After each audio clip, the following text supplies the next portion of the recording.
الرحیم. زه ډېر دلري مېلمنو ته خیرانې وایم او د هغې نه پس یو څو شعرونه تاسو سره شریکوم چې په هغې کې یو نظم دی چې د هغې عنوان دی د پښتون چغه.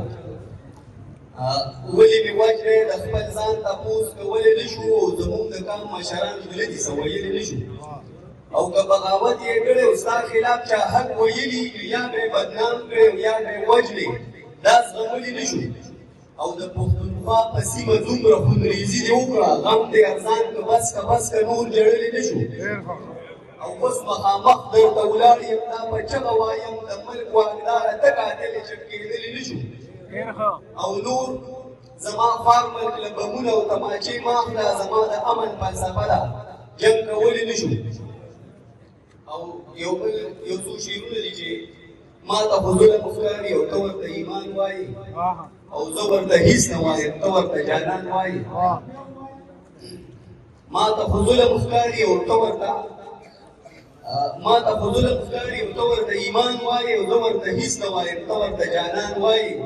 او د سر او خپو پته یې نه لګي دا ژوند څنګه دی بیا هم خوشحاله دي دنیا ته ښه قربان وایي او د قسمت لیک ته دې حیران شم ګیله مې راشي غریب په ټول عمر رنځېږي او بل ته خان وایي او د دې دنیا په بدل څنګه به جنت راکوي ما ته دوزخ ښکاري او څوک ورته میدان وایي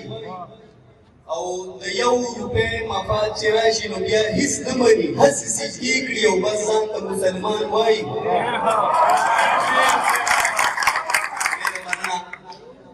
د یو روپۍ مفاد چې راشي نو بیا هېڅ نه مني هسې سجدې کړي او بس ځان ته مسلمان وایي او ولې به نه کړي غیر مذهبه حکومت په دنیا که نور څه نه وي نو انسان ته خو انسان وایي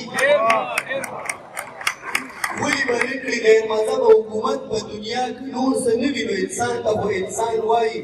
او شاهکار یوازې یم څه کولی نه شم خو ستا د قیامت بس ولې به نه کړي غیر مذهبه حکومت په دنیا که نور څه نه وي نو انسان ته خو انسان وایي شاهکار یوازې یم څه کولی نه شم خو ستا د قیامت بس انتظار به کومه